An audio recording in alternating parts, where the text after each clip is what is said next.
Ahli sunnah itu siapa? Adalah orang yang menghormati semua apa? Sahabat. Jadi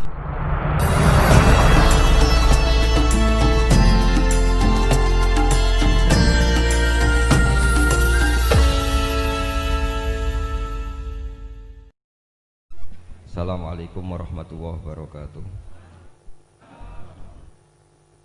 Rabbi shrah li sadri wa yassir li amri wa hlul 'uqdatam min lisani yafqahu qawli. Allahumma shalli wa sallim wa barik ala sayyidina Muhammad wa ala alihi wa sahbihi wa barik wasallam asma'in. Nama ba'du. Yang sangat saya hormati Kiai Haji Muksid Idris dan para habaib, para masyayikh yang saya hormati, wabil khusus senior kami di pondok Bapak Hafidin, teman sekaligus putra guru saya Kiai Haji Abdul Ghafur. Saya akan baca tentang bab mujaddid. Mujaddid itu adalah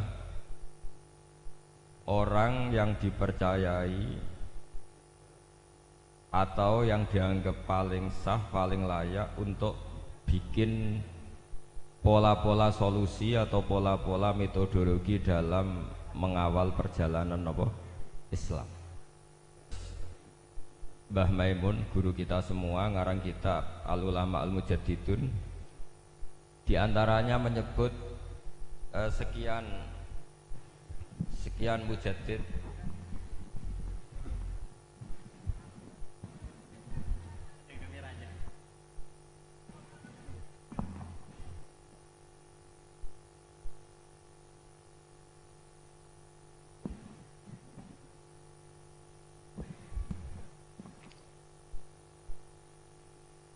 Saya teruskan ya.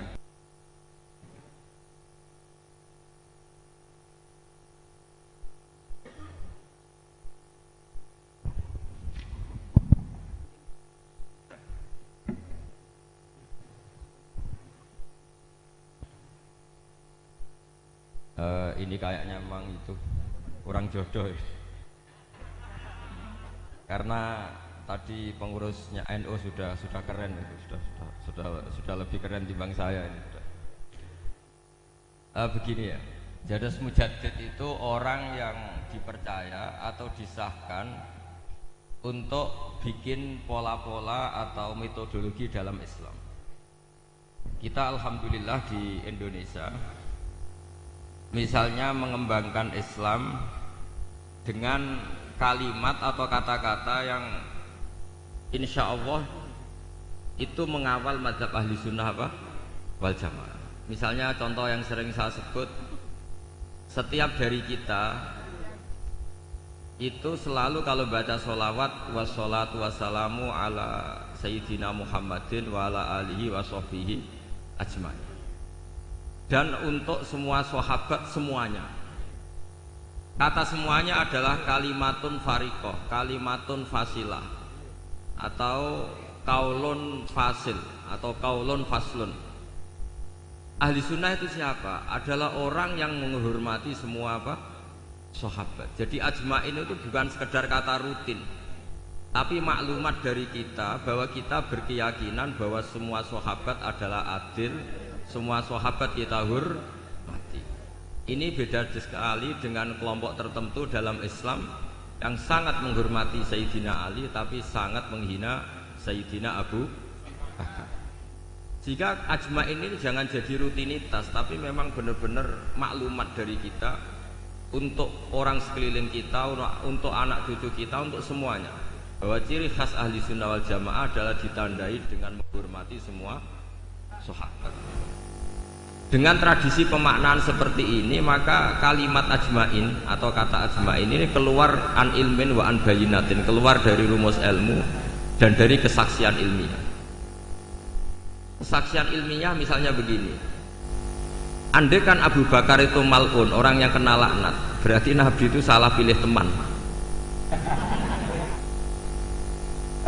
Andai kan Sayyidah Aisyah itu mal'unah, berarti Nabi salah pilih istri.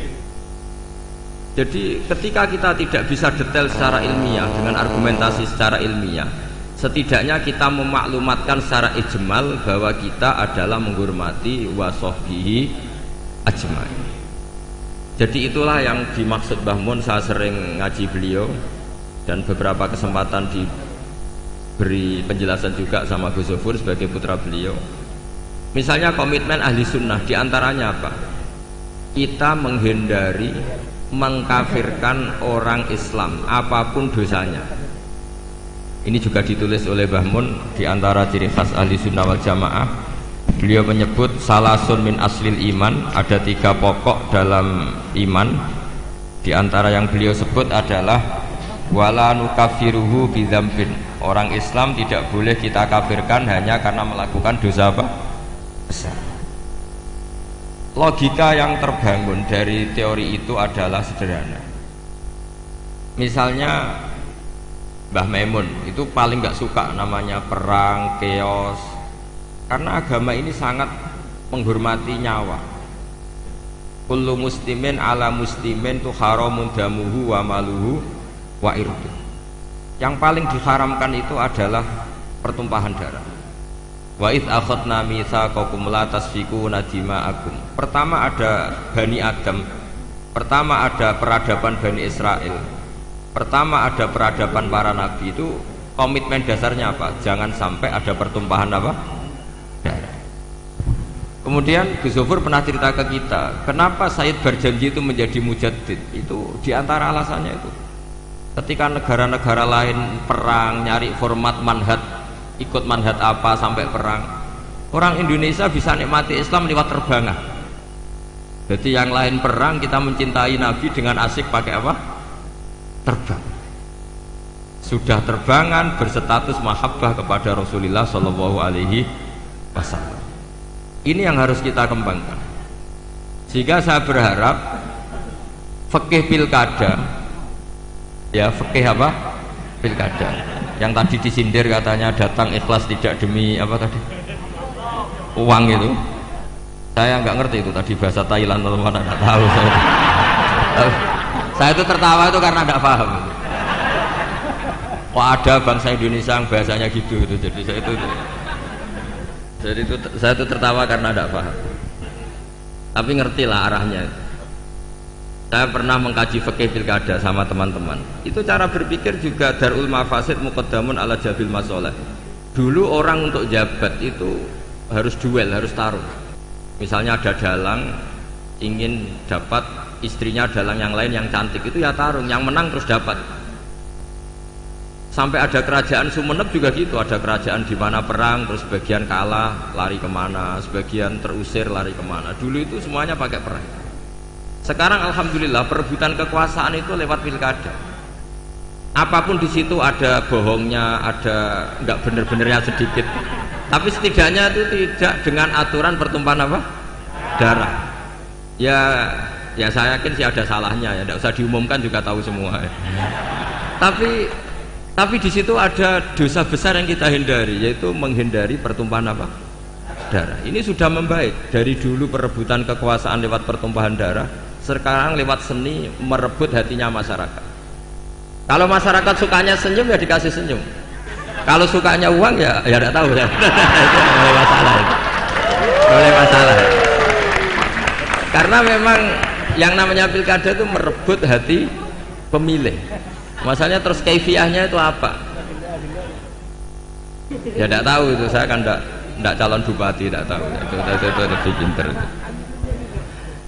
Ya saya akan baca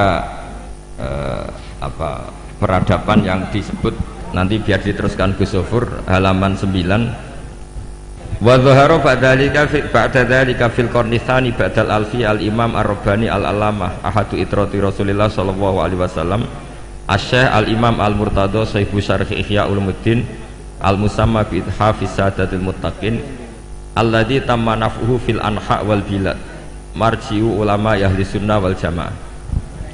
Ini sekaligus penghormatan bagi kita. Jadi di antara mujaddid itu ada yang bernama Sayyid Murtadha Az-Zabidi, yaitu Syarihul Ihya yang ngarang kitab Ithafus Sadat Al-Muttaqin. Itu sekitar 14 jilid. Kalau yang cetakan Darul Kutub Ilmiah itu 14 apa? Jilid.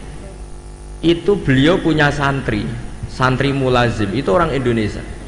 Namanya Kiai Abdul Mannan. mbah kandungnya Kiai Mahfud Termas. Jadi Mahfud bin Abdullah bin Abdul Manan. Kemudian Kiai Mahfud ini kita tahu punya murid namanya Kiai Fakih Mas Kumambang Gresik. Kiai Fakih punya murid Mbah Zubair punya putra sekaligus muridnya Mbah Maimun. Ya terus sampai kita, sampai Gus Yofur, sampai kita. Sehingga pikiran-pikiran besar Said Zabidi itu bisa kita tangkap. Misalnya gini, saya sering diceritani Mbah Mun tentang kitab Ithaf. Di antara padanan, ya padanan, maksudnya padanan itu semua ulama itu pasti punya fatwa yang nggak ada kembarannya. Dan itu polanya umum, sehingga ciri khas ulama disebut mujaddid. Itu bisa menganalisis agama dengan cara yang menakjubkan. Kata Said Az-Zabidi begini, orang Islam ini tidak akan mengalami kekeliruan kayak yang dialami orang Nasrani, yaitu menuhankan nabinya. Tapi juga tidak akan mengalami kekeliruan kayak yang dialami orang Yahudi, yaitu menyepelekan apa? Nabinya. Orang Yahudi itu sering membunuh para nabi. Dan itu rumusnya sederhana, cukup membaca Allahumma sholli ala Sayyidina Muhammad atau Allahumma sholli ala Muhammad abdika wa rasulik. Kenapa demikian? Islam itu datang setelah orang Nasrani salah memuja Isa sehingga diposisikan sebagai apa? Tuhan. Orang Islam itu juga muja nabinya tapi pas, yaitu Allah tetap Tuhan, pemberi. Allahumma sholli, berarti kita minta kepada Allah, zat yang super, yang maha, dan permintaan penghormatan itu kita berikan untuk hamba terkasihnya, yaitu Muhammad. Maka kata Said Zabidi, wa Muhammadun wa in ala qadru yahtaju ila rahmati wa fadlihi ta'ala. Apapun kelas tingginya seorang yang bernama Muhammad, tetap butuh sama rahmat dan fadlnya Allah Subhanahu wa ta'ala. Sehingga dengan kalimat sholawat itu sudah isbatun li uluhiyatillah wa nafsyun li rububiyati Muhammad. Dengan kalimat ini orang Islam tidak akan kecelakaan menuhankan Muhammad. Karena apa? Allah pemberi, Rasulullah peneri. Tapi umat Islam akan sangat menghormati Sayyidina Rasulullah Shallallahu Alaihi Wasallam karena semua penghormatan Allah terbaiknya, sholawatnya, tahiyatnya, semua yang terbaik bisa kasihkan kepada hamba terbaiknya, yaitu Rasulullah Shallallahu Alaihi Wasallam. Maka kalimat ini ya kalimatut tauhid, ya kalimatur risalah. Karena dengan posisi lafadz sholawat seperti itu, kita tidak akan kecelakaan kayak yang dialami orang Nasrani. Karena kita tetap memposisikan Allah pemberi, Rasulullah Muhammad peneri. Itu kata Said Zabidi. Jadi akan selalu ada ulama yang memodifikasi Islam itu menjadi mudah. Islam yang jelimet karena datang setelah tadi kecelakaan Nabi Isa dituhankan. Sehingga ulama-ulama itu punya cara sendiri untuk supaya Islam tidak mengalami seperti itu. Kalau kita ngaji tauhid, misalnya seorang nabi selain punya sifat sidik, amanat, tabligh, fatonah, punya sifat apa? Al-a'rad, al-basyariyah. Nabi harus punya sisi kemanusiaan. Sehingga nabi itu sering dahar di depan umum supaya menunjukkan kalau beliau seorang apa? Manusia. Bahkan nabi juga pernah sholat duhur itu harusnya 4 rakaat, sholat hanya 2 rakaat. Ketika ditegur, ya Rasulullah ini sholat model baru atau memang nasa mansuh? Karena kalau model baru mereka senang kan, berarti mulai besok sholatnya tidak 4 rakaat tapi 2 rakaat karena kategorinya nasah apa? Nasah mansuh. Tapi Nabi memberi penjelasan, tidak, saya tidak lupa. Akhirnya Nabi menambahkan 2 rakaat, masyhur itu cerita itu.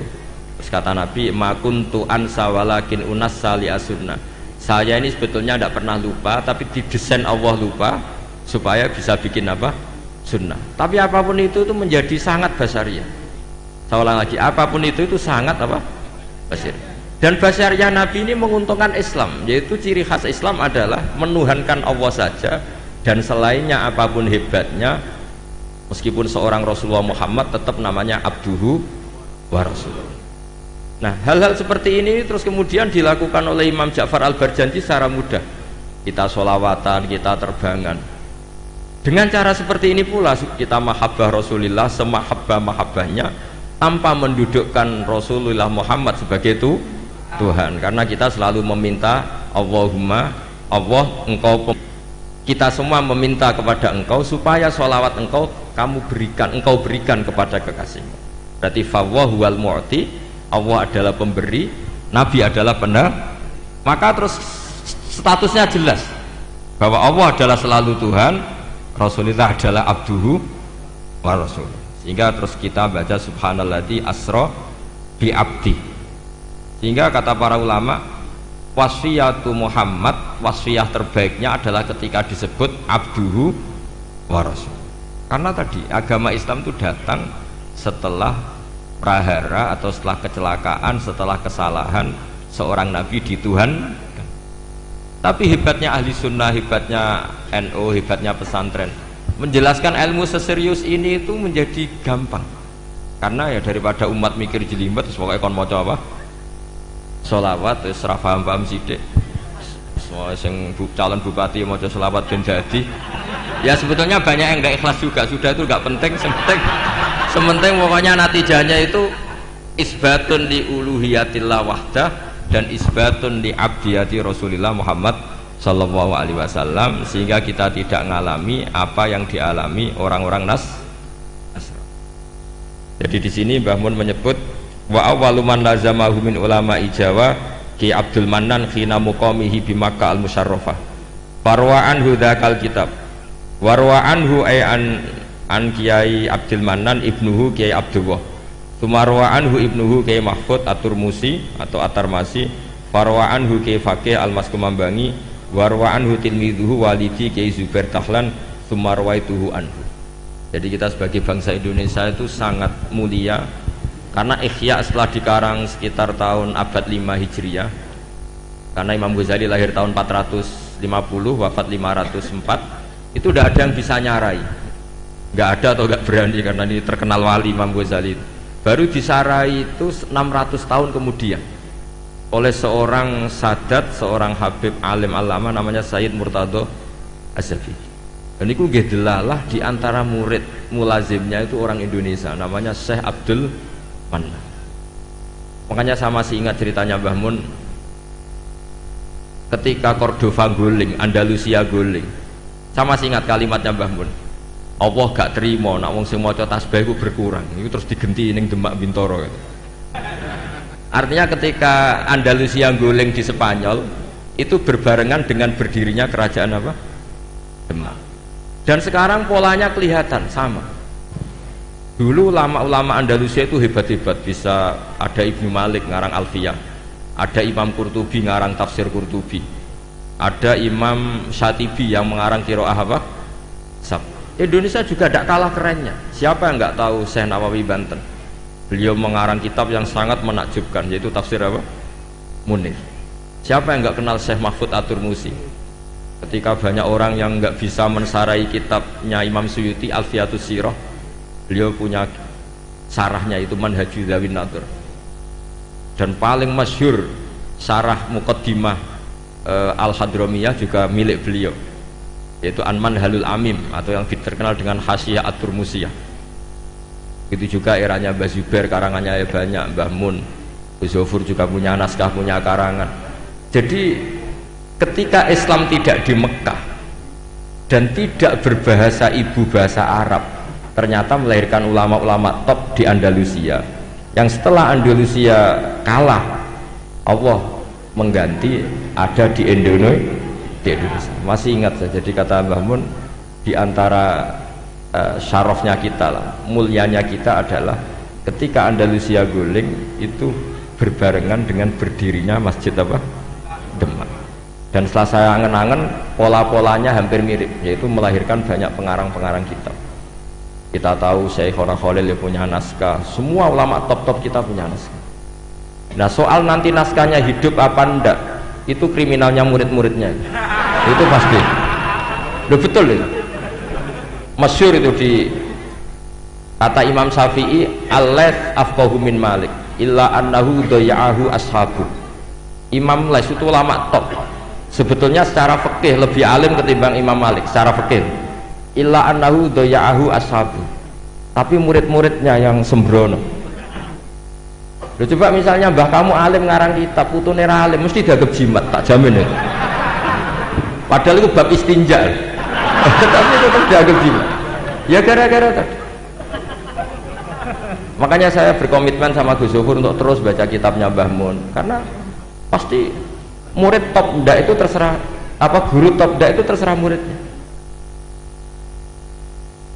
Itu sudah jelas ya.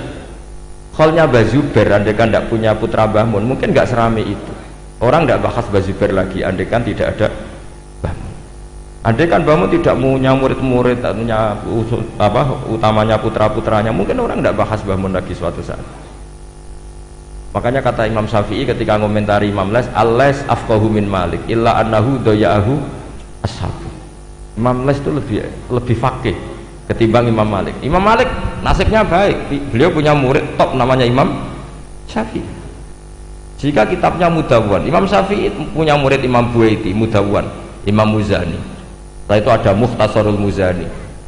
Setelah itu di Mukhtasar lagi oleh imam setelahnya, ada Imam Rafi'i, ada Imam Ghazali. Setelah itu terus mulai Imam Haroman, Imam Ghazali, terus Minhajut Thalibin, Imam Nawawi, terus sampai saya Zakaria Al-Ansari. Dulu namanya kitab setelah itu jadi Mukhtasarul Muzani, setelah itu jadi Nihayatul Matlab fi Dirayatil Madhab dikarang Imam Haromen, setelah itu Imam Ghazali Al-Wasit wal Basit, setelah itu Imam Rafi'i, setelah itu Imam Nawawi, setelah itu terus Imam Nawawi menamakan kitabnya Minhajut Thalibin, saya Zakaria Ansari mengarang namanya Manhajut Tulab. Ya sama, pola-polanya sama, tapi yang penting kitab ini tidak hilang.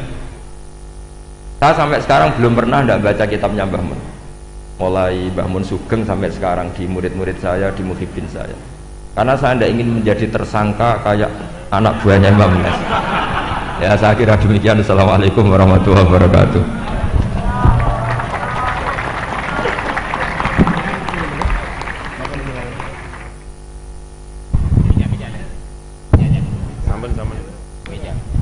Assalamualaikum warahmatullahi wabarakatuh.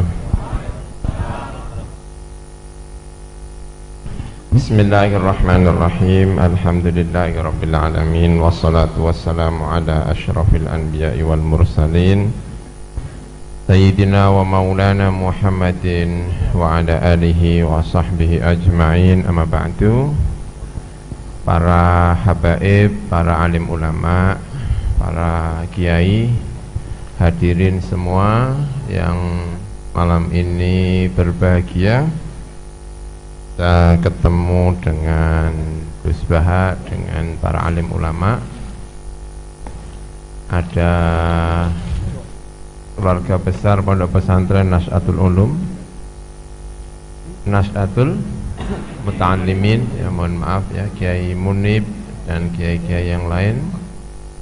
Ada Pak Kiai Hafizi, ada Bapak Bupati yang terhormat, Bapak Kiai Bushro, para calon bupati hadir ya, bupati ya. Alhamdulillah. Juga para pimpinan Nahdlatul Ulama cabang Sumeneb, PCNO Sumeneb, yang akan segera berakhir masa khidmahnya, akan segera diganti dengan calon-calon yang baru, para alim ulama, calon-calon bupati ya, semuanya saja yang hadir. Bahagia sekali malam hari ini ikut hadir mendengarkan ngaji bersama tadi Gus Baha ya, cerita tentang ulama-ulama yang punya murid yang hebat-hebat. Rasulullah juga punya murid yang hebat-hebat ya, luar biasa. Rasulullah Shallallahu Alaihi Wasallam ketika wafat, Rasulullah sudah punya murid yang luar biasa, yang menggantikan itu sudah siap. Pak Kiai Bushro mau lengser, yang menggantikan insya Allah hebat-hebat. Kira-kira ya, semoga gitu ya, amin ya robbal alamin gitu ya. Rasulullah itu wafat, kata Sayyidah Aisyah ya, wadir'uhu marhunatun inda yahudiyin fi thalathina so'an min syair. Bisa apal itu. Kanjeng Nabi wafat itu pakaian perangnya itu digadekan 30 sok. Satu sok itu satu zakat fitrah 2,5 kilo ya. Kalau kali 30 berapa berarti? 60 berapa? 75 ya. 75 kilo syair. Syair itu gandum yang kurang baik. Yang baik itu qamah namanya. Itu mengesankan betul itu. Kanjeng Nabi pimpinan negara, orang alim, orang top, wafat digadekno. Rumahnya Pak Bupati digadekan kira-kira. Gadekno ya kan?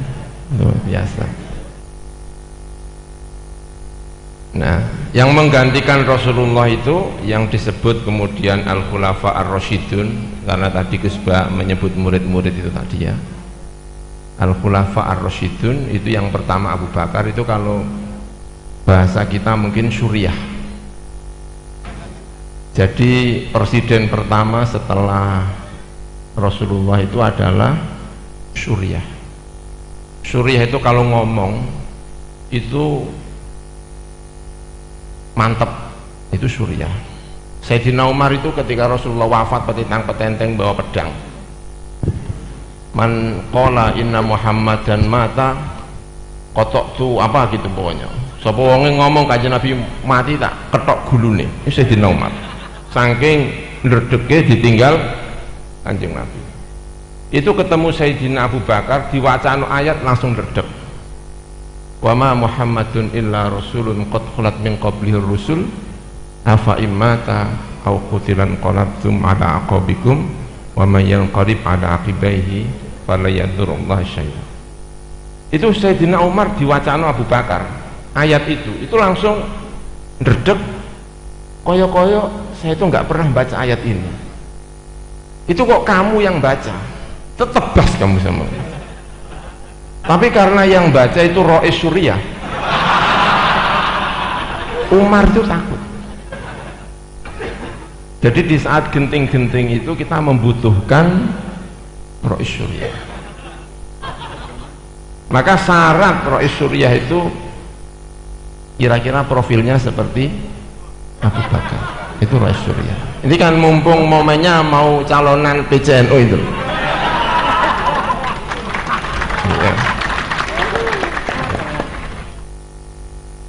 Jadi yang menggantikan Rasulullah itu genting, karena ditinggal Rasulullah butuh tentem, butuh tenang, maka yang dipilih adalah Abu Bakar. Ketika tenang, maka kemudian yang dipilih adalah Sayyidina Umar.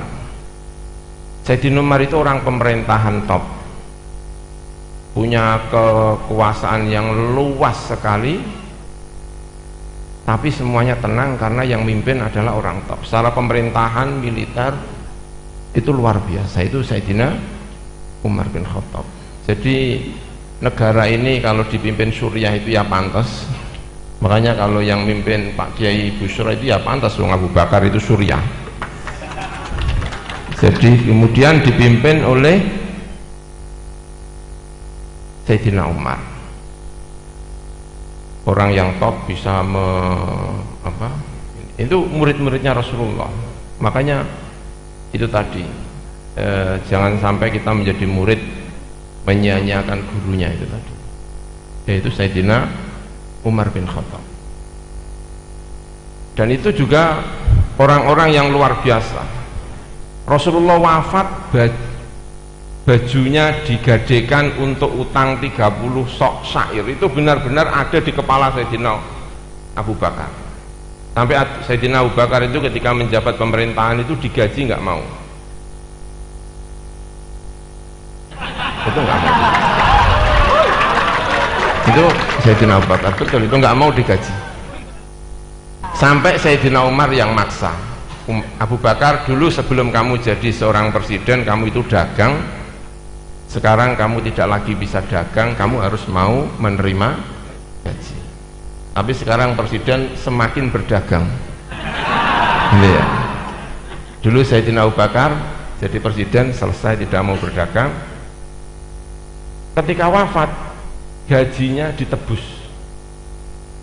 Dulu saya dapat gaji berapa, selama saya menjadi presiden gajinya berapa, itu pesan sama keluarganya, tolong semuanya dibayar.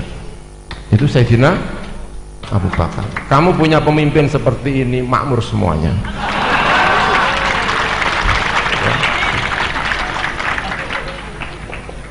Lalu Sayyidina Umar bin Khattab, karena ingat Rasulullah jadi presiden, wafat menggadaikan baju perangnya itu Sayyidina Umar. Sayyidina Umar itu tanya kepada, kalau sekarang itu ya mungkin DPR-nya atau apa, saya sebagai presiden ini pantasnya mendapatkan apa? Pakat 2 baju musim panas dan 2 baju musim dingin, 1 baju musim panas, 1 baju musim dingin, ongkos haji dan umroh, hidup untuk keluarganya. Saya tidak orang kaya, saya tidak orang miskin. Itu kata Sayyidina Umar bin Khattab. Luar biasa itu. Tiba-tiba beliau itu pidato kayak gini, pakaiannya rangkep 2. Rangkep 2. Ya jamaah, kalau bahasa orang Jakarta di TV itu ya kan. Ala tastami'una, dengarkan saya mau pidato. Salman berdiri. Saya tidak akan mendengarkan kamu Umar sampai kamu bisa menjelaskan kenapa kamu hari ini bajunya kok 2. Sebelum kamu bisa menjelaskan bajunya 2, saya tidak akan mendengarkan, karena kamu seharusnya cuma punya baju 1. Sayyidina Umar diprotes sama Salman. Umar panggil anaknya Abdullah bin Umar. Abdullah, ada apa? Yang saya pakai ini bajunya siapa? Baju saya, ayah. Salman, yang 1 bajuku, yang 1 saya pinjam anak saya. Luar biasanya. Suatu ketika Umar bin Khattab itu kemudian bertanya kepada kawan-kawannya, saya ini raja apa khalifah? Karena kalau khalifah itu berarti mati bajunya digadekan itu kalau mau disebut khalifah. Itu tanya, dijawab sama DPR-nya itu, kalau kamu mengambil uang memberikan kepada yang berhak maka kamu khalifah, tapi kalau kamu mengambil uang tidak kepada yang berhak maka kamu namanya raja. Itu Umar bin Khattab. Sekarang mau memilih presiden apa memilih khalifah?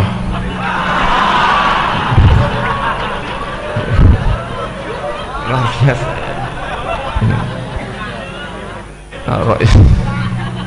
Ini kan momennya momen ini kan pilkada dan apa namanya PJNU itu ya. Itu yang luar biasa dari para khalifah-khalifah kita itu ya. Sayyidina Ali, insyaallah Sayyidina Ali. Menurut riwayat, anaknya di hari lebaran itu harus pinjam ke Baitul Mal untuk bajunya, perhiasannya ketika hari lebaran. Tanpa itu semuanya tidak akan bisa disebut sebagai seorang khalifah. Itu luar biasa yang diajarkan oleh Rasulullah Shallallahu Alaihi. Jadi Rasulullah itu punya murid-murid, yang pertama itu Suriah, Sayyidina Abu Bakar itu tadi. Nanti kalau milih Rois Suriah itu wajahnya diawasi itu, kayak Abu Bakar apa enggak? Kira-kira. Suriah, Sayyidina Abu Bakar. Yang kalau ngendiko itu ini, kayak misalnya gini loh ya, saya misalnya kehilangan uang 1 juta, saya kehilangan uang 1 juta, itu kan ya sedih. Itu kalau ada orang ngomong bukan Suriah sama saya, Gus sabar Gus, tak kampleng.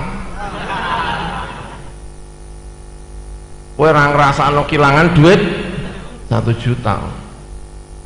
Tapi coba bayangkan kalau yang ngomong gitu tuh Mbah Maimun, guru saya, ayah saya, orang yang saya hormati, tiba-tiba manggil saya, "Pur, awakmu kilangan duit 2 juta nggih, Mbah.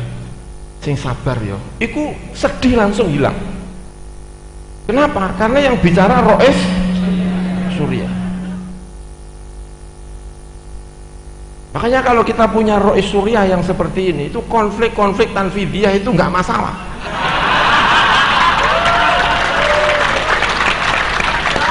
Tapi kalau Rois Suryanya itu aneh, itu konfliknya tambah nemen.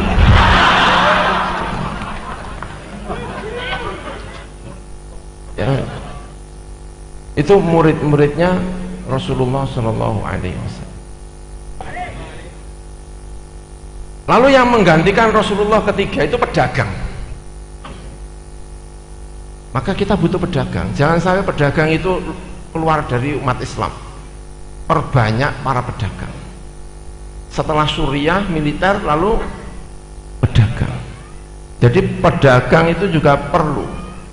Bayangkan kalau presidennya itu kiai terus, kan mumet. Ya sesekali pedagang, tapi pedagang yang kayak Sayyidina Utsman. Itu pedagang. Itu murid-muridnya Rasulullah SAW, pedagang top. Ketika perang Tabuk, namanya Ghazwatul Usrah, perang yang sulit. Lawan yang dihadapi bukan orang Arab, tapi Imperium Romawi. Rasulullah butuh terhadap donasi dari para pedagang, para orang-orang top. Itu Sayyidina Utsman itu membawa 300 unta. Iku nek unta siji regane mbok pira ya? Fortuner ya. Itu 300. Masih membawa 1000 dinar. Sampai Rasulullah itu pidato, setelah ini Utsman ngelakoni apa wae gak masalah. Wong bantu kok semono ki. Ada Utsman, insya Allah proposal tidak ada yang pergi ke Utsman. Luar biasa. Luar biasa Utsman itu. Umar bin Khattab menyerahkan separuh uangnya untuk Rasulullah. Kata Sayyidina Utsman, kata Sayyidina Umar, hari ini saya akan menang lawan Abu Bakar. Soalnya biasanya kalah sama Abu Bakar. Tapi kali ini saya akan menang karena separuh uang saya donasikan untuk Rasulullah untuk perang. Tiba-tiba Abu Bakar datang menyerahkan seluruh uangnya. Kata Sayyidina Umar, sekarang saya tidak akan pernah menang melawan Umar. Luar biasa ya. Itu para pimpinan-pimpinan kita. Sampai Umar tadi ngomongnya, sekarang saya tidak punya harapan untuk menang lawan Abu Bakar, karena saya separuh menyerahkan, Abu Bakar seluruhnya. Luar biasa. Makanya kita butuh orang-orang yang seperti ini ya. Umat Islam itu butuh yang, ini kan cerita ya kan, ceritakan ya, nggak apa-apa, buat nostalgia lah bahwa kita itu punya pimpinan-pimpinan yang luar biasa kayak gini ya. Lalu terakhir Sayyidina Ali, yang memimpin adalah ilmuwan, intelektual, ulama.